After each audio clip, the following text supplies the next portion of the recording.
नमस्कार, स्वागत आपका। मैं हूं आपके साथ अनंत त्यागी। शुरुआत करते हैं इस वक्त की 50 खबरों के साथ। यासीन मलिक को 2 केस में उम्र कैद की सजा, टेरर फंडिंग केस में मिली सजा, यासीन पर सुरक्षा बलों पर हमले का भी आरोप। यासीन मलिक को आपराधिक षड्यंत्र में 10 साल की सजा, साथ ही 10 लाख का जुर्माना, एनआईए कोर्ट ने सजा सुनाई। यासीन मलिक का कोर्ट में बयान, कहा मैं आतंकियों का सहयोगी नहीं हूं, अगर मेरा टेरर एक्टिविटी में इन्वॉल्व होना साबित हुआ तो राजनीति से संन्यास लूंगा। एनआईए की यासीन पर दलील, कहा कश्मीरी पंडितों के पलायन का जिम्मेदार है यासीन मलिक। कोर्ट ने कहा कि टेरर फंडिंग का मामला है। दिल्ली में तिहाड़ जेल प्रशासन ने बैठक की, यासीन की सजा के बाद सुरक्षा को लेकर सख्त निर्देश, यासीन को कड़ी सुरक्षा में अकेले रखा जाएगा। दिल्ली में यासीन मलिक को लेकर के आतंकी हमले का अलर्ट जारी, एजेंसीज और पुलिस को 6 से 7 संवेदनशील अलर्ट मिले।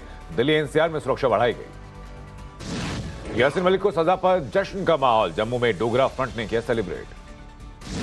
यासीन मलिक को सजा मिलने पर बजरंग दल के कार्यकर्ताओं ने किया सेलिब्रेट। जम्मू से सामने आई जश्न की तस्वीरें। यासीन मलिक की सजा से निराश हुआ गुपकार अलायंस, का फैसला दुर्भाग्यपूर्ण, शांति की कोशिश करने वालों को झटका। यासीन मलिक पर बोली महबूबा मुफ्ती, आजीवन कारावास या फांसी की सजा देने का कोई समाधान नहीं निकलेगा। ज्ञानापी मामले पर कल फिर होगी वाराणसी कोर्ट में सुनवाई। सबसे पहले मेंटेनेबिलिटी पर सुनवाई करेगा कोर्ट। ज्ञानापी केस में दायर नई याचिका, सिविल कोर्ट से फास्ट ट्रैक कोर्ट में ट्रांसफर। याचिका पर 30 मई को सुनवाई होगी। आप विधायक अमानतुल्लाह खान की एएसआई को लिखी चिट्ठी आई सामने, कुतुब मीनार में नमाज की मांगी थी अनुमति। मथुरा श्री कृष्ण जन्मभूमि विवाद, 31 मई को होगी मामले की सुनवाई। शाही ईदगाह मस्जिद को हटाने की मांग। प्लेसेस ऑफ वर्शिप एक्ट के खिलाफ सुप्रीम कोर्ट में एक और याचिका, स्वामी जितेंद्रानंद सरस्वती ने दायर की याचिका। कर्नाटक के मंगलुरु में वीएचपी की पूजा, मंदिर में कार्यकर्ताओं ने की थंबुला प्राशने पूजा। बेंगलुरु में 244 लागू, कर्नाटक के गृह मंत्री ने कहा कि जिला प्रशासन हालात पर नजर बनाए है। गुवाहाटी में उग्रवादियों का धर्मस्थल पर हमला, स्थानीय लोगों ने घटना की जानकारी दी। औरंगजेब के बाद महाराष्ट्र के सतारा में बढ़ाई गई अफजल खान के मकबरे की सुरक्षा, मकबरे के बाहर आरएएफ के जवान तैनात किए गए। ओडिशा के पुरी में जगन्नाथ मंदिर के पुजारी के बेटे की मंदिर के सामने हत्या, जांच में जुटी पुलिस। पीएम मोदी के 8 साल पर बीजेपी का प्लान, 144 लोकसभा सीटों पर केंद्रीय मंत्री करेंगे प्रवास।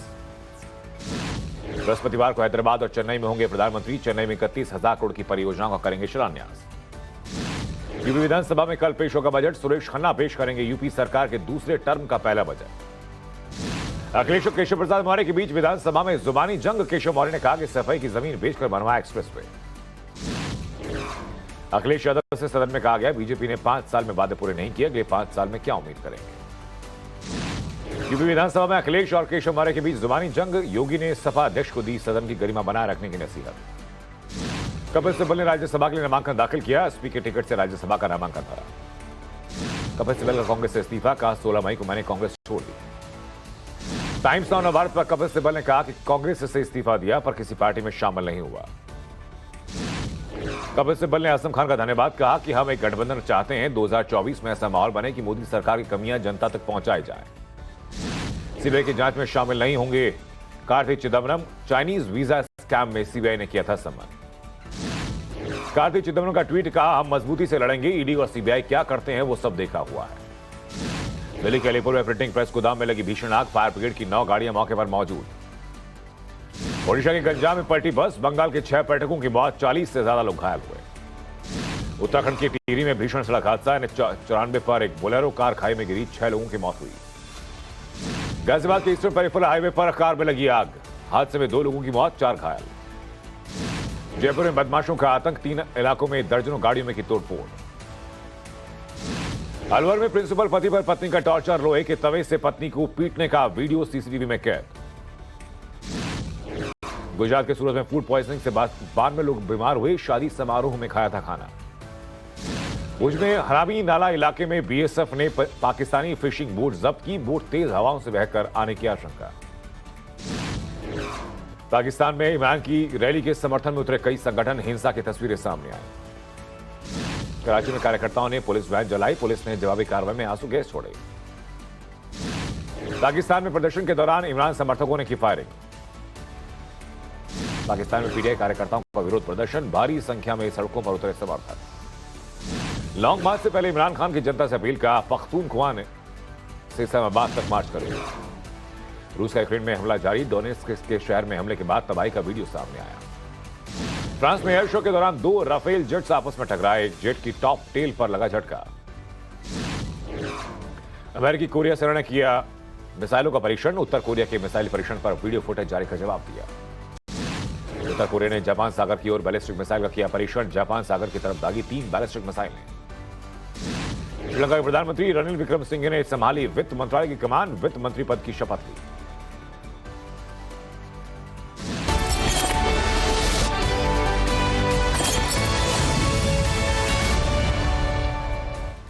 और अब सीधा रुख इस वक्त के हेडलाइंस का। कश्मीर पंडितों के कातिल यासीन मलिक को उम्र कैद, कल कुल 10 केस में पटियाला हाउस कोर्ट ने सुनाई सजा, तिहाड़ की जेल नंबर 7 में रहेगा यासीन। आतंकी यासीन मलिक की सजा पर फूटा महबूबा का दर्द, का उम्र कैद और फांसी से नहीं निकलेगा कश्मीर मसले का हल, जम्मू में जश्न का माहौल। जम्मू कश्मीर के बड़गाम में टीवी एक्ट्रेस अमरीन की गोली मारकर हत्या, हमले में अमरीन का 7 साल का भतीजा भी घायल, लश्कर के 3 आतंकियों ने वारदात की। पीएम मोदी के 8 साल पर बीजेपी का प्लान, 144 लोकसभा सीटों पर केंद्रीय मंत्री करेंगे प्रवास, प्रेस कॉन्फ्रेंस कर सरकार की उपलब्धियों की देंगे जानकारी। ज्ञानवापी में हर रोज पूजा की इजाजत के लिए नई याचिका दायर, फास्ट ट्रैक कोर्ट में 30 मई को सुनवाई। श्री कृष्ण जन्मभूमि केस से जुड़ी 11 याचिकाओं पर मथुरा कोर्ट में 31 मई को सुनवाई, शाही ईदगाह का सर्वे और श्री कृष्ण के जलाभिषेक की मांग।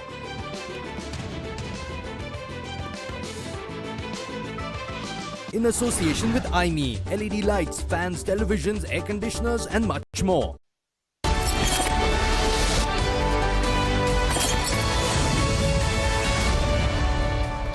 और इस बीच बड़ी खबर यह कि यासीन मलिक को सजा के बाद एक अलर्ट जारी किया गया। खुफिया विभाग ने अलर्ट जारी किया जिसमें आतंकी वारदात होने की आशंका जाहिर की गई। दिल्ली में सुरक्षा व्यवस्था पुख्ता कर दी गई, 2 पहिया वाहनों पर नजर रखने की हिदायत दी गई है ताकि आतंकी वारदात कोई भी सफल ना हो पाए।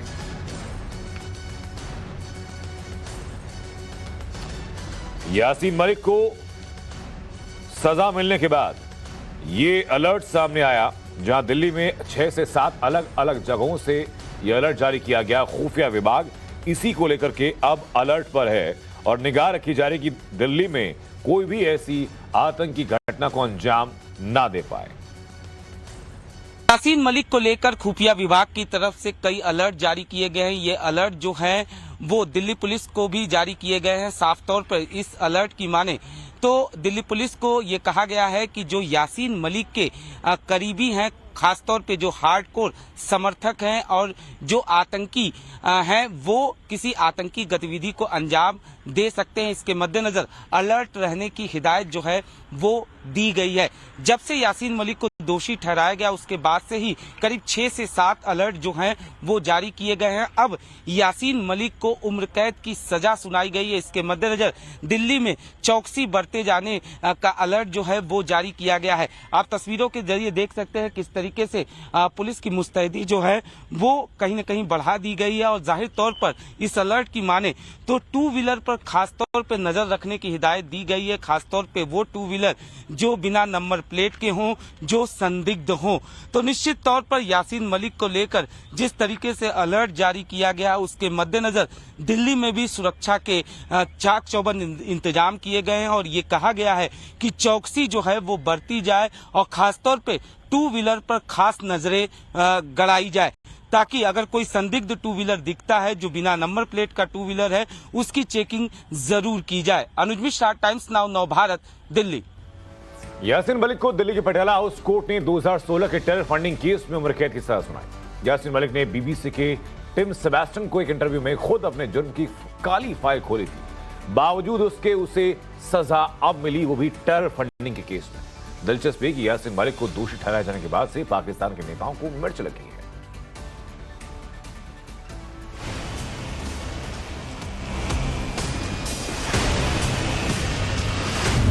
आतंकवादी यासीन मलिक को उम्र कैद, आतंकवाद की यासीन फाइल्स क्लोज। कड़ी सुरक्षा के बीच दिल्ली में एनआईए की विशेष अदालत ने कश्मीर की घाटी में आतंक का पर्याय रहे यासीन मलिक को उम्र कैद की सजा सुना दी। सजा सुनाते ही कोर्ट परिसर के बाहर खड़े सैकड़ों कश्मीरी पंडितों के चेहरे पर सुकून के भाव आ गए। 10 इयर्स की 5 सजाएं कंकरेंटली चलेंगी, लाइव चलेगी। इसका मतलब सारी सजाएं एक साथ चलेगी और 10 लाख की पेनल्टी। लेकिन पाकिस्तान में बैठे यासीन के आकाओं को मिर्च लग गई। सच कहा जाए तो यासीन को सजा सुनाए जाने से पहले ही पाकिस्तान की बौखलाहट दिखने लगी थी। पाकिस्तान के पीएम शहबाज शरीफ, पाकिस्तान के विदेश मंत्री बिलावल भुट्टो, पाकिस्तान के पूर्व पीएम इमरान खान, पाकिस्तान के जाने माने पत्रकार हामिद मीर, पाकिस्तान के पूर्व क्रिकेटर शाहिद अफरीदी, पाकिस्तान में लश्कर का मुखिया हाफिज सईद और कश्मीर में पाकिस्तान का राग अलापने वाली महबूबा मुफ्ती, ये सब के सब कश्मीरी पंडितों के कातिल यासीन मलिक के साथ खड़े दिखाई दिए।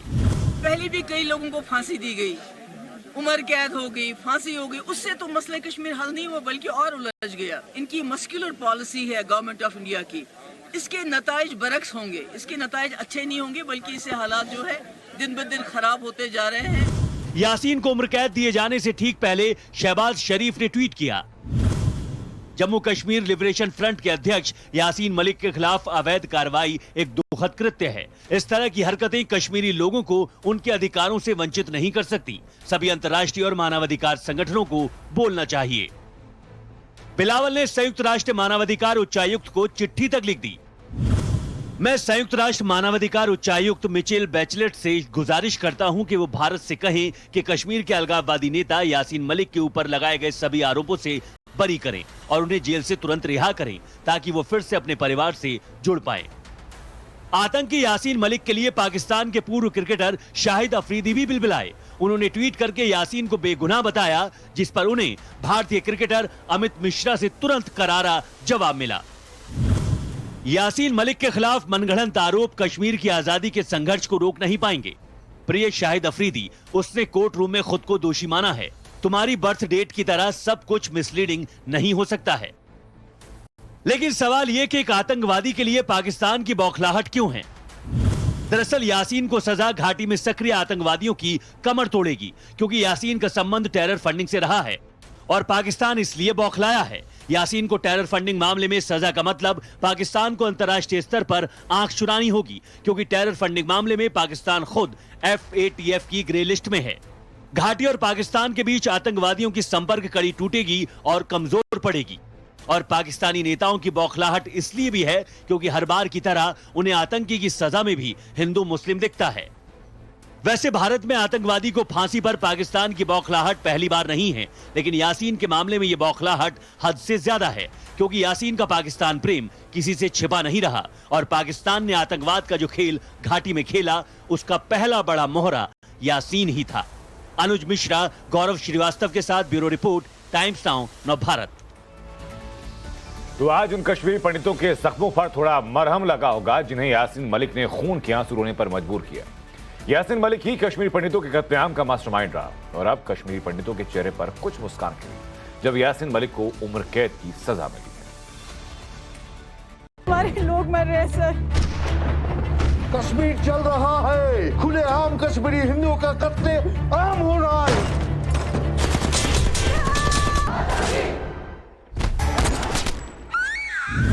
इसने ये हमारे जेनोसाइड का मतलब रेस्पॉन्सिबल है। ये एक गिरगट है। 32 साल की ठोकरें खाने वाला कश्मीरी पंडित या दर दर की ठोकरें खा रहा है, उसका जिम्मेवार कौन है? यासीन मलिक का सांप है जिसका सर कुचलना ही बेहतर है।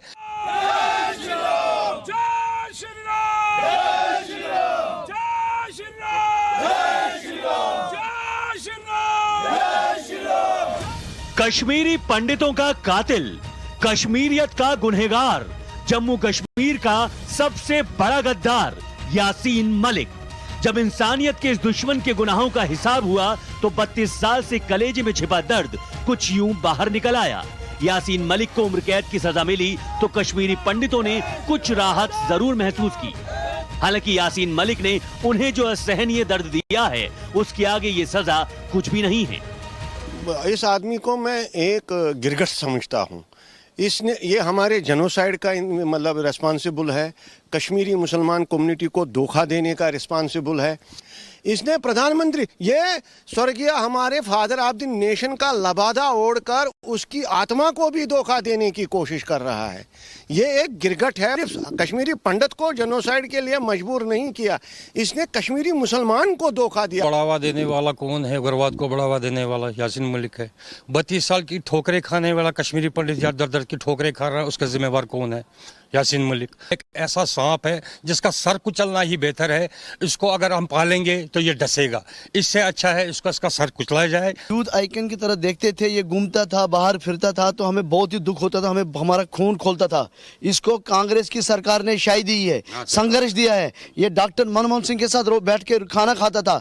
हमारी कमेटी ने बहुत सफर किया है, उन्होंने बहुत हमारे कश्मीरी पंडितों का कत्लेआम करवाया है, तो उनको भी तो सहना है ना। अब उन्हीं का सहने का टाइम है, कश्मीरी पंडितों का सहने का टाइम नहीं है। कश्मीरी पंडितों ने बहुत सहा है, उनको 32 साल हो गए सहते हुए। आपके आगे, आपके सामने आपका दुश्मन अगर घूमता है तो आपको कैसे लगता है? वैसे ही हमें भी लगता था। यासीन मलिक ही वो हत्यारा है जिसने हजारों कश्मीरी पंडितों का कत्लेआम करवाया। घाटी में कश्मीरी पंडितों के साथ मौत का खूनी खेल खेला, उन्हें रातों रात अपने घर से बेघर कर दिया। यही नहीं, कश्मीरी पंडितों के साथ हैवानियत की सारी हदें पार कर दी। फिल्म कश्मीर फाइल्स में दुनिया ने ये सब अपनी आंखों से देखा। यासीन मलिक के ही इशारे पर 25 जनवरी 1990 को वायुसेना अधिकारी रवि खन्ना समेत 3 लोगों की हत्या कर दी गई थी। अब यासीन की सजा ने उनके जख्मों पर कुछ मरहम लगाने का काम जरूर किया है। मुबारक है सबको कि देर आए दुरुस्त आए, एक में हुई है। अब जब पूरा सब कुछ खोदा जाएगा तो पिटारे में से क्या क्या निकलेगा, उसके लिए क्या क्या मिलेगा इनाम, वो हम सबको इंतजार करना चाहिए। हमारी जुडिशरी, हिंदुस्तान की जुडिशरी पूरी दुनिया में सबसे बेस्ट जुडिशरी है, और मुझे पूर्ण विश्वास है हमारे विदुषी देवता गण जो उस कुर्सी पे बैठे हुए हैं ना, वो इंसाफ ही करें। यासीन मलिक की टेरर फाइल्स तो क्लोज हो चुकी है, अब उसे सारी उम्र जेल की सलाखों के पीछे काटनी है। अब अगला नंबर कातिल बिट्टा कराटे का है। बिट्टा कराटे ने ही यासीन मलिक की शय पर कश्मीरी पंडितों को सरेआम मौत के घाट उतारा। कई कश्मीरी पंडितों की जान ली, उन्हें घाटी से भागने पर मजबूर कर दिया। अब कश्मीरी पंडितों को असल इंसाफ तब मिलेगा जब बिट्टा कराटे अपने सही अंजाम तक पहुंचेगा। ब्यूरो रिपोर्ट, टाइम्स नाउ, नव भारत। तो राजस्थान के अलवर में एक पति चीख चीख कर कह रहा है कि मुझे मेरी पत्नी से बचाओ। आखिर ऐसा क्यों हुआ, दिखाते हैं आपको। बल्ले से वार, पैन से पिटाई, लोहे के औजार से ताबड़तोड़ हमला, डंडे से पिटाई। वीडियो में पिटता दिख रहा ये शख्स कोई चोर चक्का या मवाली नहीं, बल्कि एक पति है जो अपनी पत्नी से पिट रहा है, वो भी एक बार नहीं, बारंबार। अलवर के प्रिंसिपल पति ने अपनी प्रताड़ना का ये वीडियो खुद जारी किया है, जिसमें वो हाथ जोड़ते दिख रहे हैं, लेकिन पत्नी उनकी धुलाई करती ही जा रही है, वो भी बच्चे के सामने। बच्चा भी पापा को सिर्फ पिटता देख रहा है। बच्चा डैडी को बचाव के लिए तकिया भी दे रहा है, लेकिन प्रिंसिपल साहब पिटते ही जा रहे हैं। हिंसक पत्नी से बचाव के लिए प्रिंसिपल साहब घर के हर कोने में भाग रहे हैं, लेकिन कभी बोतल फेंक कर पिटाई हो रही है तो कभी कुर्सी। प्रिंसिपल साहब पिटाई से बचने के लिए घर से बाहर भी भाग गए, लेकिन वो जैसे ही वापस लौटे, धुलाई का सिलसिला बदस्तूर जारी रहा। पति की पिटाई का यह मामला दरअसल अलवर जिले का है। यह मामला भी तब सामने आया जब पीड़ित पति ने कोर्ट में पत्नी से सुरक्षा के लिए गुहार लगाई। शादी के 9 साल हो चुके हैं, लेकिन प्रेम विवाह के बाद भी प्रिंसिपल साहब की पत्नी उन्हें प्रताड़ित करती रही। इसे कैमरे पर कैद करने के लिए उन्होंने घर में सीसीटीवी कैमरे लगवाए। अब अपनी पिटाई का फुटेज कोर्ट में पेश करते हुए उन्होंने सुरक्षा की मांग की है। बात बात पे मेरी पत्नी मुझसे झगड़ती है और बात बात पे मारपीट और गाली गलौज करती है, और बिना किसी कारण के और बिना किसी के वो झगड़ने लग जाती है, और बात बात में वो कभी जो भी उसको हथियार मिलता है, जो भी घर में चीजें मिलती है, उनसे मारने लग जाती है। अब ये मामला सामने आने के बाद पुलिस ने जांच शुरू कर दी है। करो क्यों दिए थे खुद ही पनिजड़नी थे को मारे 2 छोरियों है। तस्वीरें राजस्थान के मारवाड़ा इलाके की है। इस वीडियो में एक शख्स को पहले बंदी बनाया गया, रात के अंधेरे में जमकर पिटाई की गई, फिर मुंह काला कर खूब प्रताड़ित किया गया और सुबह इसके बाल काट दिए गए। ये वीडियो जमकर वायरल हुआ तो पुलिस के कान खड़े हुए। इस वीडियो के संबंध में जांच करवा रहे हैं। संबंधित सीओ को निर्देश दिए हैं कि ये वीडियो कहाँ का है मालूम करे, पीड़ित से संपर्क कर और उससे रिपोर्ट लेके कठोर कार्रवाई की जाएगी। जानकारी के मुताबिक वीडियो में दिख रहा शख्स ठगी की वारदात के बाद गांव वालों का शिकार हुआ। इसने अपनी 2 बेटियों के रिश्ते का झांसा देकर कई लोगों को ठगा है। हालांकि इस बात की पुष्टि नहीं हो पाई है। और इस बीच अहम खबर यह कि योगी सरकार 2.0 का पहला बजट कल उत्तर प्रदेश में पेश होने जा रहा है। उत्तर प्रदेश के वित्त मंत्री सुरेश खन्ना प्रदेश पेश करेंगे और कल का बजट जो है वो पेपरलेस होने जा रहा है। बजट का आकार करीब 6.1 लाख करोड़ रुपए का हो सकता है। 6 लाख करोड़ से ऊपर का बजट उत्तर प्रदेश का होना प्रस्तावित संभव था और कल ये बजट पेश होगा। सुरेश खन्ना इस बजट को पेश करेंगे वित्त मंत्री के तौर पर। इन दोनों जयपुर की सड़कों पर कुछ बदमाश घूम घूमकर गाड़ियां तोड़ रहे हैं। लोग परेशान हैं, लेकिन इस बार की करतूत जो है वो सीसीटीवी में कैद हुई। तो गुवाहाटी में आसमान की आफत से लोग परेशान हैं। दिखाते हैं आपको दोनों खबरें। 1, 2, 3, 4 और 5 लोहे के रॉड से 5 बार में पूरी गाड़ी को तहस नहस कर दिया गया। यह वीडियो राजस्थान की राजधानी जयपुर का है। अब जरा बदमाशों के उन चेहरों को पहचानने की कोशिश कीजिए। 3 बाइकों पर 6 बदमाश आए, जबकि एक बदमाश पैदल चलकर आ रहा है और गाड़ी पर जमकर वार किया। इस तरह से इन बदमाशों ने घूम घूम कर करीब 1.5 दर्जन लग्जरी कारों में तोड़फोड़ की। इस वारदात के बाद पुलिस के होश फाख्ता है। उनकी गश्ती पर सवाल उठ रहे हैं। जब सीसीटीवी फुटेज सामने आया है तो पुलिस बदमाशों की तलाश में जुट गई है।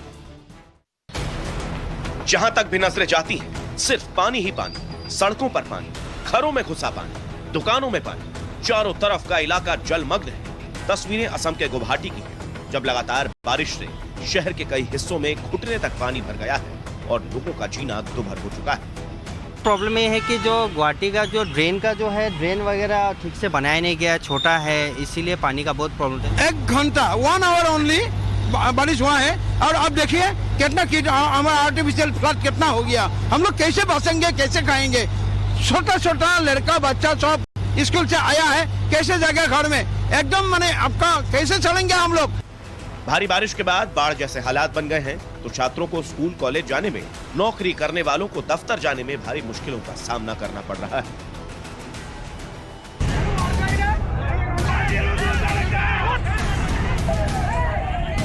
बेकाबू भीड़ के गुस्से में जलती बसें,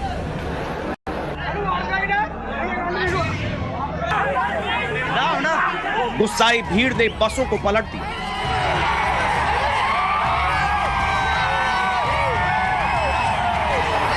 पुलिस की जीप पर पत्थरों की बरसात।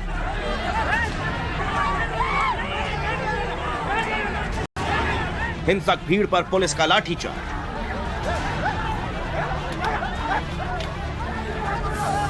आंध्र प्रदेश की कोनासीमा जिले का नाम बदलकर डॉक्टर BR अम्बेडकर कोनासीमा करने का सरकार ने प्रस्ताव रखा और पूरा जिला आक्रोश की आग में जल उठा। नाम बदलने के विरोध में भीड़ सड़कों पर उतर आई और चारों तरफ हिंसा, हंगामा, आगजनी, तोड़फोड़ और बवाल शुरू हो गए। कई बसों को आग के हवाले कर दिया गया। अलग अलग जगहों पर पुलिस और उपद्रवियों के बीच हिंसक झड़प हुई। बेकाबू भीड़ ने पुलिस की गाड़ियों पर पत्थरबाजी की तो हालात पर काबू पाने के लिए पुलिस ने भी लाठीचार्ज कर दिया। गुस्से में भीड़ ने मंत्री विश्वरूप समेत YSRPC के विधायक P सतीश के घर को आग की लपटों में झोंक दिया। इस हिंसा के बाद पुलिस ने अभी तक 7 मामले दर्ज किए हैं। 42 लोगों को पुलिस ने हिरासत में लिया है और बाकी आरोपियों को सीसीटीवी फुटेज के आधार पर चिन्हित किया जा रहा है। और इसी बीच बड़ी खबर यह कि जम्मू कश्मीर में एक टीवी आर्टिस्ट को गोली मार करके उसकी हत्या कर दी। आर्टिस्ट का नाम अमरीन भट्ट।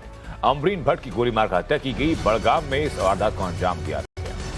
हमले में अमरीन भट्ट का भतीजा भी घायल हुआ है। बड़गाम के हशरू चदूरा गांव की घटना है। हत्या में लश्कर के 3 आतंकी शामिल हुए। सुरक्षा बलों ने पूरे इलाके की घेराबंदी भी कर ली है। इलाके में सुरक्षा बलों का सर्च ऑपरेशन भी लगातार जारी है। हशरू चदूरा गांव जहां पर अमरीन भट्ट की गोली मारकर हत्या की गई, जहां पर उनका एक 7 साल का भतीजा भी उस हमले की चपेट में आया। घाटी में एक तरफ ऑपरेशन ऑल आउट जारी है और एक बार फिर सुरक्षा बलों को बड़ी कामयाबी हासिल हुई तो राहुल भट्ट की हत्या के बाद कश्मीरी पंडितों का प्रदर्शन भी थम नहीं रहा। उधर बेंगलुरु में नया ज्ञानव्यापी विवाद शुरू हो चुका है। क्या है तीनों खबरें दिखाते हैं आपको।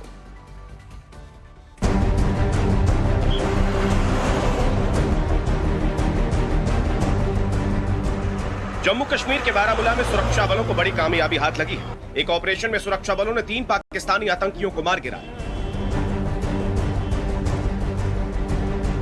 आतंकियों के पास से भारी मात्रा में हथियारों की बरामदगी भी की गई। बताया जा रहा है कि आतंकी हाल ही में घुसपैठ करके घाटी में दाखिल हुए थे, जिसके बाद सुरक्षा बल उन्हें लगातार ट्रैक कर रहे थे। जानकारी मिलने के बाद सेना और जम्मू कश्मीर पुलिस ने ज्वाइंट ऑपरेशन चलाया और जैश ए मोहम्मद के तीनों आतंकियों को ढेर कर दिया। मारे गए ये टेररिस्ट पिछले 3-4 महीना से इस एरिया में एक्टिव था। इसको हम लोग ट्रैक कर रहे थे और उसमें अनफॉर्चुनेटली हमारे एक पुलिसकर्मी साथी हमारे शहीद हो गए। हम लोग को दुख है, लेकिन ऐसे इनकाउंटर में इस टाइप का कोलेटरल डैमेज हम लोग को बर्दाश्त करना पड़ता है। इस एनकाउंटर में जम्मू कश्मीर पुलिस के जवान मुदस्सिर अहमद भी शहीद हुए।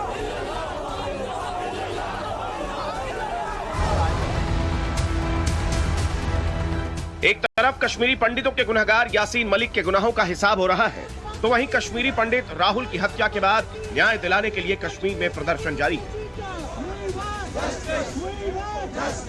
राहुल भट्ट की हत्या के बाद कश्मीरी पंडितों के विरोध प्रदर्शन का सिलसिला लगातार जारी है। वो सरकार से अपनी मांगों को लेकर लगातार जमे हुए हैं, पीछे हटने को तैयार नहीं।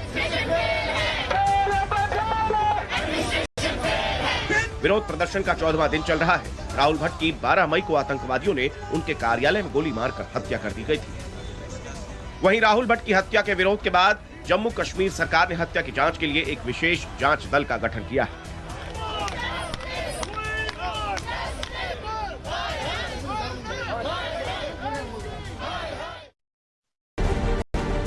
तस्वीरें कर्नाटक के मंगलुरु की है।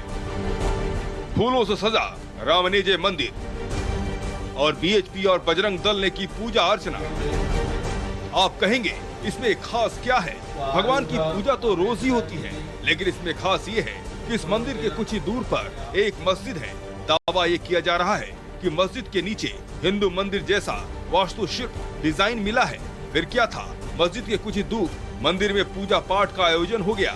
मंदिर मस्जिद वाला विवाद तूल पकड़ने के बाद इलाके में सुरक्षा व्यवस्था पुख्ता कर दी गई है, जबकि इलाके में आज रात 8 बजे से धारा 144 लागू है। उधर बीजेपी ज्ञानवापी की तरह यहाँ भी सर्वे करवाने की मांग उठा रही है। कहा जा रहा है कि मस्जिद का एएसआई से सर्वे करवाना चाहिए।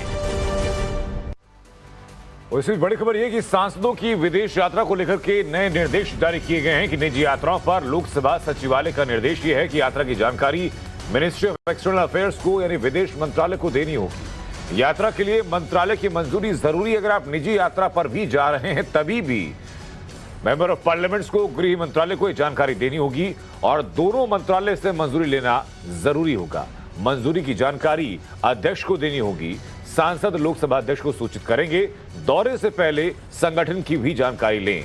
आमंत्रण वाले भी संगठन की जानकारी लें। ये एक एक चीज की जानकारी अब देनी होगी विदेश यात्राओं से पहले। तो पाकिस्तान के इस्लामाबाद में सड़कों पर हंगामा क्यों है? पुलिस ने इमरान खान के समर्थकों को लाठी क्यों मांझ दी? तो उधर अमेरिका का टेक्सास गोलीबारी के बाद कैसे दहल गया?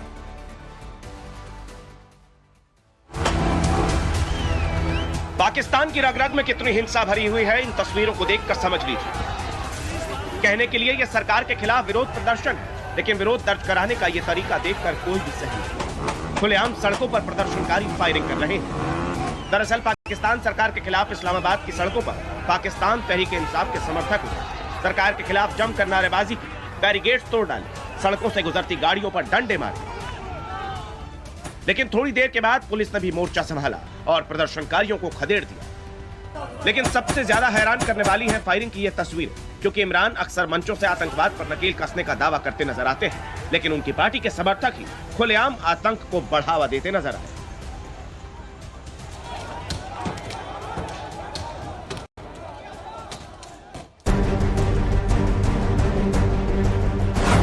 अमेरिका के टेक्सास में माता पिता रो रहे हैं,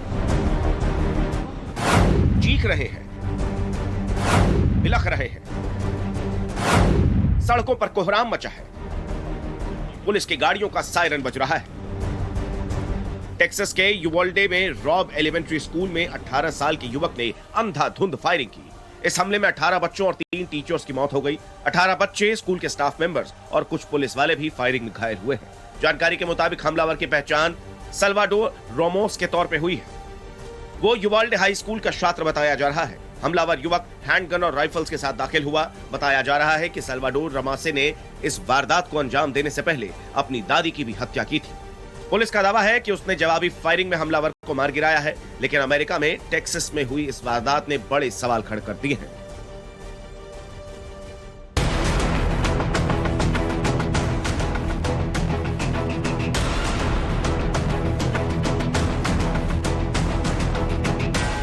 ऐसे बढ़ रही है हिंदुस्तान की ताकत, ऐसे बढ़ रही है भारतीय नौसेना की ताकत। एक तरफ भारतीय नौसेना तो दूसरी तरफ बांग्लादेश की नेवी।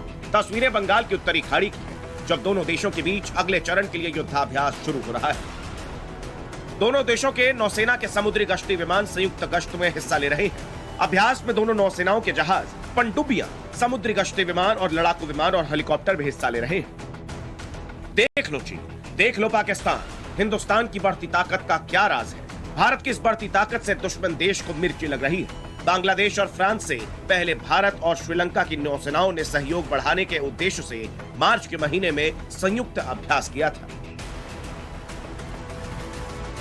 तो दिल्ली एनकाउंटर से एक बार फिर दहल गया, लेकिन बदमाश को पुलिस ने शिकंजे में लिया। तो दिल्ली के ही राजेंद्र नगर में फिर से बुलडोजर ने अपना रौद्र रूप दिखाया। दिल्ली पुलिस ने सड़क पर डू नोट क्रॉस की पट्टी लगा रखी है। जवान तफ्तीश में जुटे हैं। सड़क किनारे पिस्टल और बाइक दोनों पड़े हैं। 2 कारतूस भी नजर आ रहे हैं। दरअसल ये तस्वीरें दिल्ली के नरेला इंडस्ट्रियल इलाके की है, जहां दिल्ली पुलिस और बदमाश के बीच एनकाउंटर हो गया और इस दौरान 6 से 8 राउंड फायरिंग भी हुई, लेकिन कामयाबी पुलिस के हाथ लगी। पुलिस ने जितेंद्र गोगी, दीपक बॉक्सर गैंग के शार्प शूटर को धर दबोचा। बदमाश का नाम संदीप बताया जा रहा है। जानकारी के मुताबिक एनकाउंटर के दौरान बदमाश संदीप के पैर में गोली लगी, जिससे वो घायल होकर सड़क पर गिर पड़ा। संदीप के पास से पुलिस को एक सेमी ऑटोमेटिक पिस्टल और मोटरसाइकिल बरामद हुई है। बताया जा रहा है कि हाल ही में दिल्ली में हुई कई बड़ी वारदातों में संदीप शामिल था, जो अब पुलिस की गिरफ्त में है। यूपी की तरह ही दिल्ली में बुलडोजर चर्चा का केंद्र बन चुका है। इस बार दिल्ली एमसीडी का बुलडोजर राजेंद्र नगर इलाके में दौड़ा। सड़क किनारे अतिक्रमण को बुलडोजर ने चंद मिनटों में तहस नहस कर दिया। स्थानीय लोग एमसीडी की कार्रवाई से खासे नाराज नजर आए, लेकिन दिल्ली एमसीडी ने साफ कर दिया है कि वो अतिक्रमण पर बिल्कुल भी रहम नहीं दिखाएंगे। वहीं एमसीडी के एक्शन पर सियासत भी शुरू हो गई है। आम आदमी पार्टी ने एमसीडी की कार्रवाई को गलत ठहराते हुए पुनर्वास का ऐलान किया है। आम आदमी पार्टी इसका विरोध कर रही है। आम आदमी पार्टी और उनके कार्यकर्ता सुबह से हैं, मैं यहाँ पे हूँ सुबह से, और हम लोग बुलडोजर का विरोध करते हैं यहाँ पे, तभी वो भाग के यहाँ से गए। एक तरफ जहाँ बीजेपी अतिक्रमण के खिलाफ है, वहीं आम आदमी पार्टी एमसीडी के अचानक एक्शन पर सवाल उठा रहा है। इंदिरा नगर की ये जो वो तमाम इलाका है जिसपे बुलडोजर चलाया गया है, इस जगह को तोड़ा गया है। आप कितने साल से रह रही हैं यहाँ पे? यहाँ रह रहा हूँ 25 साल से। 25 साल से रह रही हैं। सुबह कितने बजे बुलडोजर आया और तमाम चीजें तोड़ गया? 9-10 बजे आए। 10 बजे आए, वो खाना बना रही थी हम लोग, वो बताया नहीं, अचानक तोड़ दिए। ये तस्वीर देख लीजिए आपको, और इस पूरे रास्ते पर इसी तरीके की झुग्गियां बनी हुई थी जिन्हें यहाँ से हटाया गया है। और साथ ही ये भी अब कि इस पर राजनीति भी शुरू हो गई है। आम आदमी पार्टी सवाल उठा रही है कि आखिर इतने पुराने जो लोग बसे हुए थे उन्हें क्यों हटाया गया। हालांकि अगर आप ये जगह देखेंगे तो ये फुटपाथ का इलाका पड़ता है, जिसपे बुलडोजर चला के इसे पूरी तरीके से हटा दिया गया है। वीडियो जर्नलिस्ट मनोज कुमार के साथ पुलकित नागर, टाइम्स नाउ, तब भारत। और वक्त हो गया अब तक की 100 अहम खबरों का फटाफट अंदाज में। यासीन मलिक को 2 केस में उम्र कैद की सजा, टेरर फंडिंग केस में मिली सजा, यासीन पर सुरक्षा बलों पर हमले का भी आरोप। यासीन मलिक को आपराधिक षड्यंत्र में 10 साल की सजा, साथ ही 10 लाख का जुर्माना। यासीन मलिक का कोर्ट में बयान, कहा मैं आतंकियों का सहयोगी नहीं हूं। एनआईए की यासीन पर दलील, कहा कश्मीरी पंडितों के पलायन का जिम्मेदार है यासीन मलिक। दिल्ली के तिहाड़ जेल प्रशासन ने बैठक की, यासीन की सजा के बाद सुरक्षा को लेकर सख्त निर्देश दिए। दिल्ली में यासीन मलिक को लेकर आतंकी हमले का अलर्ट जारी, एजेंसीज और पुलिस को 6 से 7 संवेदनशील अलर्ट मिले। यासीन मलिक की सजा पर फैसले के चलते श्रीनगर में सुरक्षा कड़ी की गई। यासीन मलिक को सजा पर जश्न का माहौल, जम्मू में डोगरा फ्रंट ने सेलिब्रेट किया। यासीन मलिक को सजा मिलने पर बजरंग दल के कार्यकर्ताओं ने किया सेलिब्रेट। यासीन मलिक की सजा से निराश हुआ गुपकार अलायंस, का फैसला दुर्भाग्यपूर्ण है। यासीन मलिक पर बोली महबूबा मुफ्ती, आजीवन कारावास या फांसी की सजा देने से कोई समाधान नहीं निकलेगा। महबूबा मुफ्ती की कश्मीर के युवाओं से अपील, कहा हथियार मत उठाओ, हथियार से कुछ दिन या कुछ महीने तक लड़ सकते हो, जिंदा रहकर लड़ो। महबूबा मुफ्ती के बिगड़े बोल, का भारत में लिंचिंग पर सजा नहीं मिलती, पाकिस्तान में एक की मौत पर फांसी होती है। यासीन मलिक की प्रॉपर्टी का पता चला, यासीन के पास 11 कैनाल जमीन है, श्रीनगर में भी घर। विवेक अग्निहोत्री ने यासीन मलिक पर वीडियो शेयर किया, लिखा हमने यासीन की मानसिकता समझने में कई साल लगाए। पाकिस्तानी क्रिकेटर शाहिद अफरीदी का यासीन मलिक पर बयान, ट्विटर पर सजा दिए जाने का विरोध किया। क्रिकेटर अमित मिश्रा ने दिया शाहिद अफरीदी को जवाब, कहा यासीन मलिक ने खुद माना वो दोषी हैं। जम्मू कश्मीर में सुरक्षा को लेकर अलर्ट पर पुलिस, जवानों की छुट्टियां रद्द की गई। कश्मीर के बड़गाम में आतंकी हमला, गोलीबारी में टीवी आर्टिस्ट अमरीन की मौत।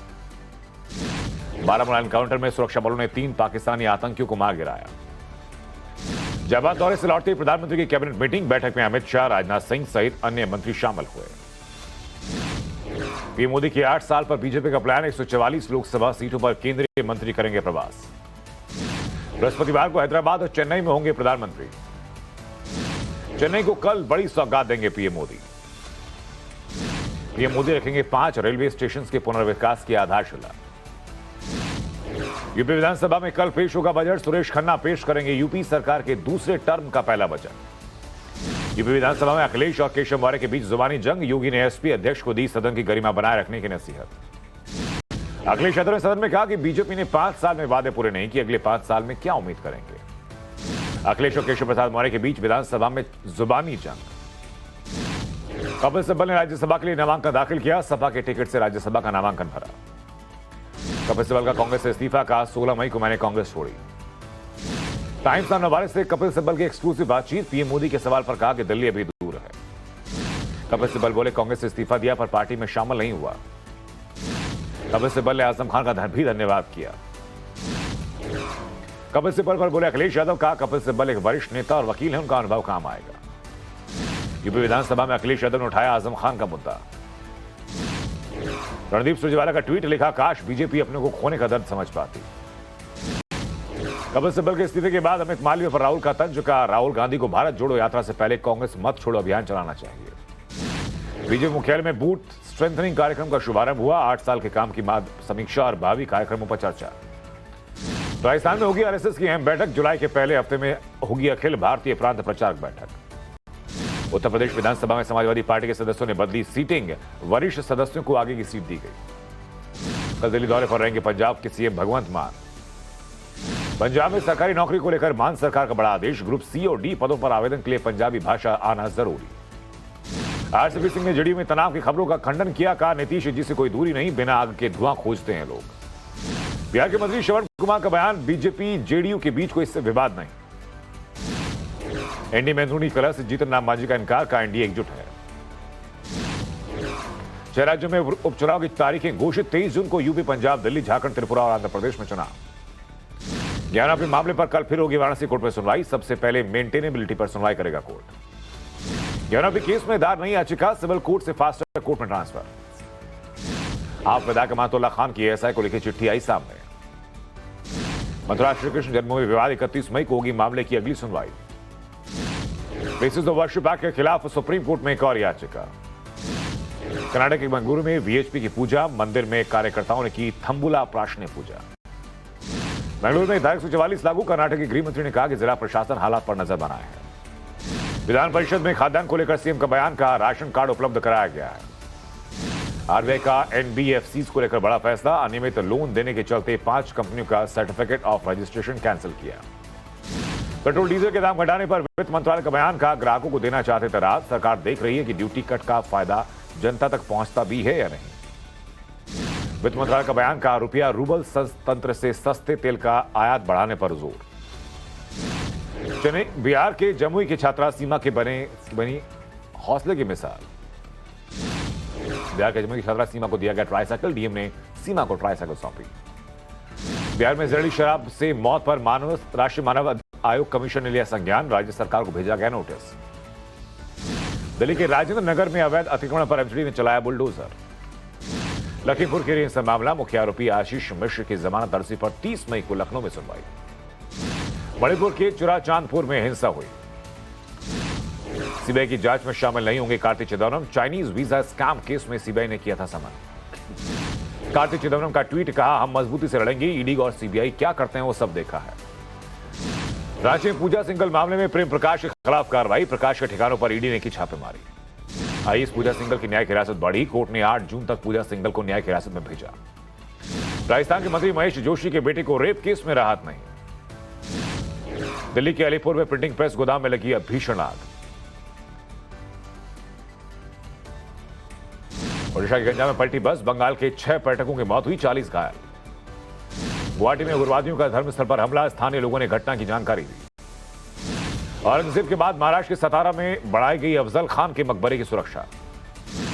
उत्तराखंड के टिहरी में भीषण सड़क हादसा, N94 पर एक बोलेरो कार खाई में गिरी। गाजियाबाद की ईस्टर्न पेरिफेरल हाईवे पर कार में लगी आग, हादसे में 2 लोगों की मौत हुई। जयपुर में बदमाशों का आतंक, 3 इलाकों में दर्जनों गाड़ियों में की तोड़फोड़।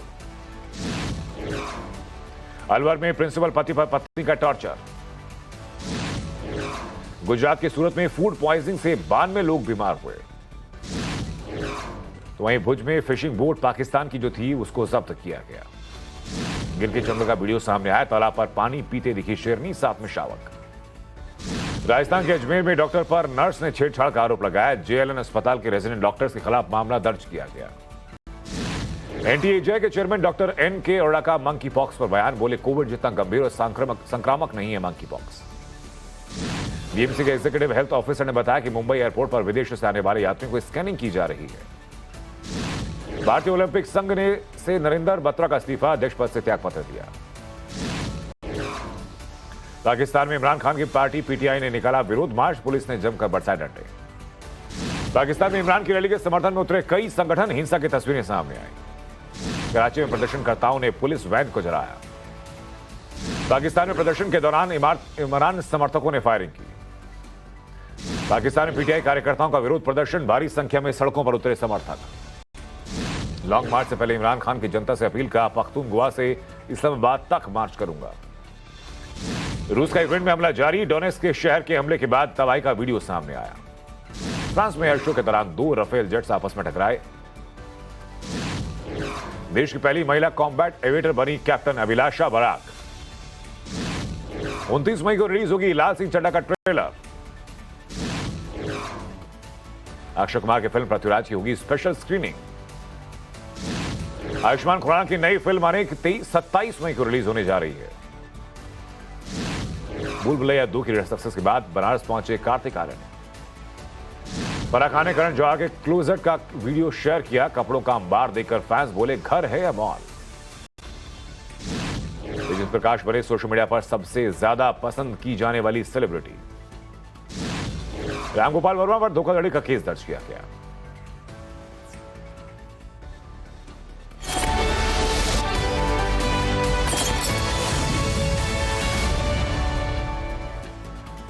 बड़ी खबर यह कि मुंबई एयरपोर्ट पर विदेशों से आने वाले यात्रियों की स्कैनिंग की जा रही है। बीएमसी ने आइसोलेशन के लिए डेडिकेटेड वार्ड भी आरक्षित की। लक्षण बुखार जैसे हैं, चकत्ते हैं तो इस चिकन पॉक्स का हल्का संक्रमण हो सकता है।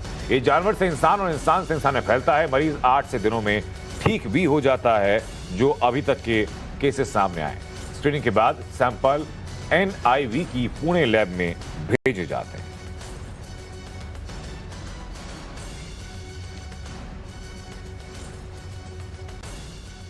मंकी पॉक्स ये एक वायरल जूनोटिक डिसीज है। इसका मतलब ये वायरल डिसीज है और वो एनिमल्स के थ्रू स्प्रेड हो सकता है। अभी ये जो डिसीज है इसका ऑलरेडी अफ्रीकन कंट्रीज में ये एंडेमिक है, मतलब वहाँ पर हमेशा केसेस मिलते रहते हैं। मगर अभी लास्ट मंथ में ऐसा देखा गया है कि बहुत सारे बाकी के कंट्रीज जो है, यूरोपियन कंट्रीज है, यूएस है, यूके है, ऑस्ट्रेलिया, स्पेन, यहाँ पर इसके केसेस ज़्यादा मिलने चालू हो गए हैं। तो ये वजह से वर्ल्ड हेल्थ ऑर्गेनाइजेशन ने इसके लिए एक अलर्ट जारी किया है। और Mumbai being a international city, यहाँ पर भी पैसेंजर्स सारे दुनिया से आते हैं, तो इसके लिए हमें भी यहाँ पर अलर्ट, थोड़ा प्रिपेयर्डनेस रखना है। तो यूपी विधानसभा में अखिलेश ने केशव मौर्य के खिलाफ मोर्चा संभाला तो उच्च सदन यानी राज्यसभा में अपनी आवाज बुलंद करने के लिए समाजवादी पार्टी ने कपिल सिब्बल को समर्थन दिया। कपिल सिब्बल अब कांग्रेस ही नहीं रहे, बल्कि उन्होंने कांग्रेस का साथ छोड़ दिया है। नेशनल हेराल्ड केस में सोनिया गांधी, राहुल गांधी की पैरवी कर रहे कपिल सिब्बल का भी कांग्रेस से मोहभंग हो गया। लेकिन आज कपिल सिब्बल का कांग्रेस छोड़ना नहीं, बल्कि उनका समाजवादी पार्टी के साथ जाना है। आखिर इस नए सियासी समीकरण के मायने क्या हैं, इस रिपोर्ट के जरिए देखिए।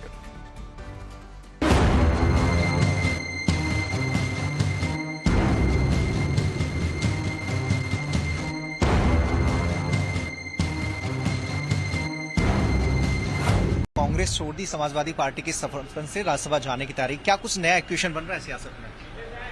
आहिस्ता आहिस्ता आपको पता चलेगा क्या इक्वेशंस बनेंगे, क्या नहीं बनेंगे। वक्त लगता है हर इक्वेशन बनने का। बिल्कुल वक्त तो लगा, लेकिन कपिल सिब्बल का कांग्रेस के साथ इक्वेशन बिगड़ ही गया और समाजवादी पार्टी के साथ सियासी इक्वेशन बन गया। हालांकि इक्वेशन क्या बना, इसका पता भले ही आहिस्ता आहिस्ता चले। एक तरफ कपिल सिब्बल ने साइकिल के समर्थन से राज्यसभा के लिए नामांकन दाखिल किया, दूसरी तरफ उन्होंने कांग्रेस से किनारा कर लिया। सिब्बल ने 16 मई को ही कांग्रेस से इस्तीफा दे दिया था। सिब्बल लंबे वक्त से कांग्रेस आला कमान से नाराज थे और पार्टी के असंतुष्ट नेताओं की G23 वाली फहरिस्त में शामिल थे। सियासी गलियारों में सिब्बल के कांग्रेस छोड़ने के कयास भी लग रहे थे। 5 राज्यों में करारी हार के बाद सिब्बल ने जिस तरह सीधे गांधी परिवार के खिलाफ मोर्चा खोला, उसी दिन उन्होंने कांग्रेस छोड़ने का जैसे इशारा दे दिया। सिब्बल अभी यूपी से कांग्रेस कोटे से सांसद थे, लेकिन इस बार पार्टी प्रदेश में इतनी सीट नहीं जीत सकी कि उन्हें दोबारा उच्च सदन भेज सके। अब उनके पार्टी छोड़ने के सवाल पर कांग्रेस के दिग्गज नेता अश्विनी कुमार ने क्या कहा, वो सुनिए। मेरी उनको मुबारकबाद भी है और मैं उनको शुभकामनाएं भी देता हूं। जो भी उन्होंने फैसला किया है सोच समझ के किया होगा, और अगर इस फैसले से वो राज्यसभा में आते हैं तो अच्छी बात है। अब साइकिल पर सवार होकर सिब्बल को दोबारा नई पारी के लिए संजीवनी मिल गई। कांग्रेस पार्टी से राजनीतिक वजूद खो चुके कपिल सिब्बल को आज समाजवादी पार्टी ने 6 साल के लिए राजनीतिक संजीवनी दे दी है। यह हम इसलिए कह रहे हैं क्योंकि कपिल सिब्बल ने आज समाजवादी पार्टी की तरफ से एक स्वतंत्र उम्मीदवार के तौर पर राज्यसभा का पर्चा भरा और इसी दौरान उन्होंने एक और धमाका किया कि 16 मई को ही उन्होंने कांग्रेस पार्टी से इस्तीफा दे दिया था। समाजवादी पार्टी ही नहीं, कई और पार्टियां हैं जो कपिल सिब्बल को राज्यसभा आने का ऑफर दे रही थी। ऐसा इसलिए क्योंकि राजनीतिक तौर पर कपिल सिब्बल का वो कद हो न हो, लेकिन देश के एक बड़े वकील होने के नाते हर राजनीतिक पार्टी जब ईडी और सीबीआई के शिकंजे में फंसी है, कपिल सिब्बल के दरवाजे पर दस्तक देने हमेशा पहुंचती है। सवाल सिब्बल का कांग्रेस छोड़ना नहीं है, बल्कि उनका समाजवादी पार्टी के साथ आना, क्योंकि आखिर सिब्बल ने साइकिल की ही सवारी क्यों की? क्या अंदर खाने सिब्बल और अखिलेश यादव के बीच कोई डील हुई? क्योंकि सियासी गलियारों में यह चर्चा जोरों पर है कि आजम को साधने के लिए अखिलेश ने सिब्बल का सहारा लिया है। क्योंकि आजम को जमानत मिलने के बाद सिब्बल आजम के बीच करीबियां बढ़ी। उधर जेल से बाहर आने के बाद से अब तक आजम और अखिलेश के बीच मुलाकात नहीं हुई। इस सवाल के जवाब पर सिब्बल साफ साफ कुछ भी कहने से बच रहे हैं। सियासी गलियारों में चर्चाएं हैं कि आजम खान साहब नाराज थे, आप नजदीकी हैं तो राज्यसभा का रास्ता इस वजह से। सियासी लोग सियासी बातें करेंगे ना, उनको असलियत तो मालूम नहीं, तो सियासी को सियासी रहने दो। समाजवादी पार्टी से कपिल सिब्बल को राज्यसभा का टिकट दिया गया। इसके पीछे की कहानी कुछ इस तरह भी है कि लोगों का कहना है कि आजम खान का एक बड़ा रोल रहा है कपिल सिब्बल को समाजवादी पार्टी से राज्यसभा में एंट्री दिलवाने में। तो रिपोर्ट आप देख रहे थे, जिसकी जहां पर हमारी सहयोगी रंजिता झा भी मौजूद थी, और रंजिता ने जब कपिल सिब्बल से खुद बातचीत की तो क्या कहा उन्होंने, ये सुनवाते हैं आपको। सपा की तरफ से समर्थन में एक स्वतंत्र आवाज राज्यसभा में गूंजेगी और वो आवाज होगी कपिल सिब्बल की। कपिल सिब्बल आज ही राज्यसभा का जो नामांकन है वो भरकर आए हैं, हमारे साथ बात करने के लिए हैं। सिब्बल साहब, सबसे पहले शुक्रिया टाइम्स नाउ नवभारत से बात करने के लिए। राज्यसभा एक बार फिर जा रहे हैं, लेकिन पार्टी दूसरी रहेगी, कई तरह के सवाल हैं। पार्टी नहीं, निर्दलीय के तौर पर एक स्वतंत्र आवाज, आप कह रहे हैं कि स्वतंत्र आवाज के तौर पर आपकी आवाज संसद के अंदर गूंजेगी। हाँ बिल्कुल, प्रयास तो होगा इसी बात का, क्योंकि मैं समझता हूं कि आज के माहौल में, पार्लियामेंट के माहौल में कोई ऐसी इंडिपेंडेंट आवाज सुनाई नहीं देती, क्योंकि सभी दलों से जुड़े हुए हैं और दलों के अपने मापदंड होते हैं, उसके बाहर कोई जा नहीं सकता और जो दल कहता है वही करना पड़ता है, और साथ साथ में विप का इस्तेमाल होता है। तो मैंने तो दुनिया में किसी के लोकतंत्र देश में किसी संसद में ऐसा नहीं देखा। तो हमारे संसद में क्या खासियत है कि विप के आधार पे, 10 शेड्यूल के आधार पे हम जो मन की बात है वो बोल नहीं सकते। तो मैं समझता हूँ कि ये कानून को रद्द करना चाहिए। मैं पहला प्रयास होगा कि जो हमारे सांसद हैं उनको पहले स्वतंत्र करो, ताकि वो अपनी बात देश के सामने रख सके। इसी तरह की बात लंदन में भी राहुल गांधी भी यही बात कह रहे हैं कि संसद में बोलने का मौका नहीं दिया जा रहा है। नहीं, बोलने का मौका अलग बात है, मैं कुछ और अलग बात कर रहा हूँ। मुझे नहीं मालूम कि राहुल जी ने किस बारे में ये बात कही थी, तो मैं तो 10 शेड्यूल की बात कर रहा हूँ, मैं मौके की बात नहीं कर रहा। मौका तो स्पीकर साहब देते हैं, उसकी बात नहीं कर रहा। आज जब लखनऊ में आप थे तो आपने एक बड़ा खुलासा भी किया। आपने कहा कि 6 मई को आपने इस्तीफा दे दिया था, 16 मई को आपने इस्तीफा दे दिया था। इस बात की जानकारी आप ही ने दी, लेकिन उसके बाद कई कांग्रेसी नेताओं का अलग अलग बयान आया कि कांग्रेस पार्टी ने, कपिल सिब्बल एक बहुत बड़े वकील हैं, लेकिन राजनीतिक तौर पर कांग्रेस पार्टी ने उन्हें बहुत कुछ दिया और आज वो भूल गए हैं इस बात को। बिल्कुल सही कहा उन्होंने, कांग्रेस पार्टी ने बहुत कुछ दिया और मैंने शायद कांग्रेस पार्टी को कुछ नहीं दिया।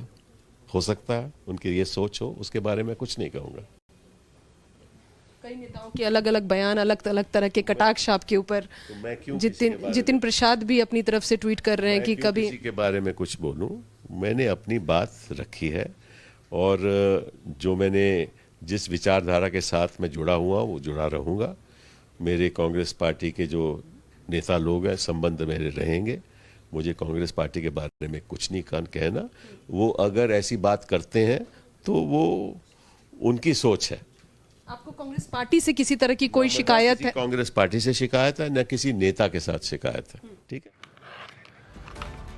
उत्तर प्रदेश विधानसभा में आज गजब जुबानी जंग हुई। अखिलेश यादव और डिप्टी सीएम केशव प्रसाद मौर्य में विकास को लेकर तीखी बहस हुई। इस दौरान अखिलेश यादव मर्यादा लांघ गए। उनकी जुबान इतनी बेलगाम कि उन्होंने ना तो कोई सदन की गरिमा ख्याल रहा और ना ही लोकतंत्र का। तुमने घर के, तुम अपने पिताजी से पैसा लाते हो बनाने के लिए? तुमने राशन दादा तो पिताजी ने, क्या बात है? कोई बात है। अखिलेश यादव का गुस्सा ऐसा भड़का कि वो विधानसभा में भाषा की मर्यादा बहुत पीछे छोड़ गए और उप मुख्यमंत्री केशव प्रसाद मौर्य पर बरस पड़े। तुमने घर के, तुम अपने पिताजी से पैसा लाते हो बनाने के लिए? तुमने राशन दादा तो पिताजी ने, क्या बात है? कोई बात है। इसके बाद सदन में हो हल्ला मच गया। विपक्ष और सत्ता पक्ष के नेताओं के बीच जुबानी जंग छिड़ गई। सदन शोर में डूब गया। विधानसभा अध्यक्ष अपने आसन से खड़े हो गए। पक्ष और विपक्ष के नेताओं को समझाने लगे। अगले ही पल मुख्यमंत्री ने मोर्चा संभाला, लेकिन विपक्ष की तरफ से शोर थमने का नाम नहीं ले रहा था।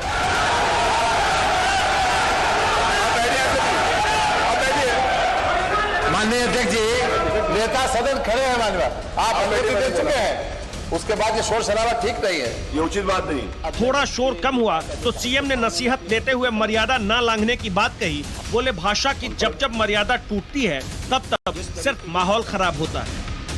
तो मैंने शब्द का प्रयोग नहीं किया जाना चाहिए और किसी भी असभ्य भाषा का प्रयोग नहीं होना चाहिए।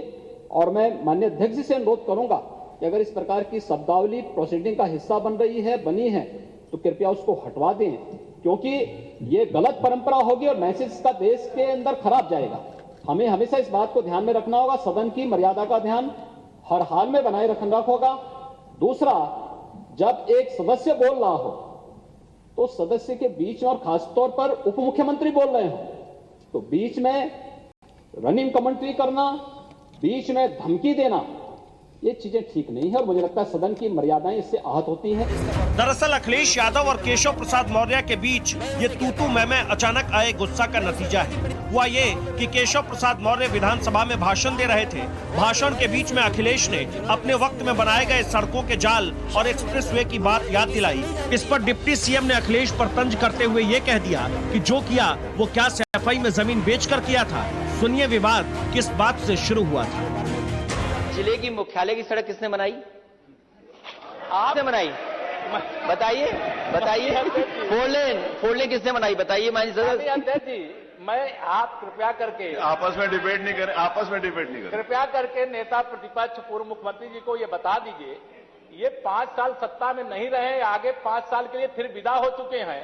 2027 में चुनाव आएगा, मैं तो यह मानता हूं कि फिर कमल खिलेगा, फिर आप तब अभी कोई भविष्य इस समय नहीं है, लेकिन सड़क किसने बनाई है, एक्सप्रेस किसने बनाया है, मेट्रो किसने बनाई है? जैसे लगता है आपने सैफई की जमीन बेच करके ये सब बनवा दिया है। इसके बाद अखिलेश यादव भड़क गए। फिर सीएम के बीच बचाव के बाद सदन फिर से चलना शुरू हुआ तो अखिलेश यादव ने केशव प्रसाद मौर्य पर निजी हमला करने का आरोप लगाया। वहीं केशव प्रसाद मौर्य ने पिछड़े वर्ग से होने की वजह से निशाना बनाने की बात कही। अगर नेता सदन ने कहा कि कोई अनपार्लियामेंट्री लैंग्वेज या वर्ड्स आए हैं तो उन्हें निकाल दिया जाए, मैं भी सहमत हूं। लेकिन मेरा अध्यक्ष महोदय वही निवेदन ये भी है कि किसी को पर्सनल नहीं कहा जाना चाहिए। सैफई आपको बहुत ज्यादा सैफई की जमीन बेच करके हम और आप लोग को जनता हमें मौका देती है अपना बजट खर्च करने के लिए। आपको और हमें मौका मिलता है। मुख्यमंत्री जी ने कहा ना कि कोई भी वो सरकारी पैसे से होता है। तो मेरा यही निवेदन है नेता संसद से, बहुत अच्छी तरीके से कि इस तरह की बात नहीं आए कि जमीन बेच करके कर दिया जाए।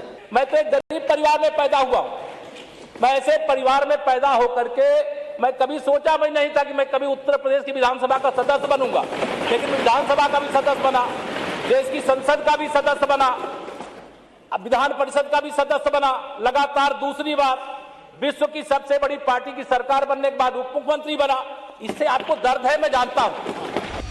बहरहाल वार पलटवार और नसीहत के बाद विधानसभा की कार्यवाही खत्म हो गई, लेकिन ये तू मैं यूपी विधानसभा के इतिहास में दर्ज हो जाएगा। ठीक 1997 की तरह जब विधानसभा में जमकर माइक चलाई गई। Bureau report, times now Navbharat. और फिलहाल रुकेंगे ब्रेक के लिए। आप बने रहिए टाइम्स नाउ नवभारत के साथ।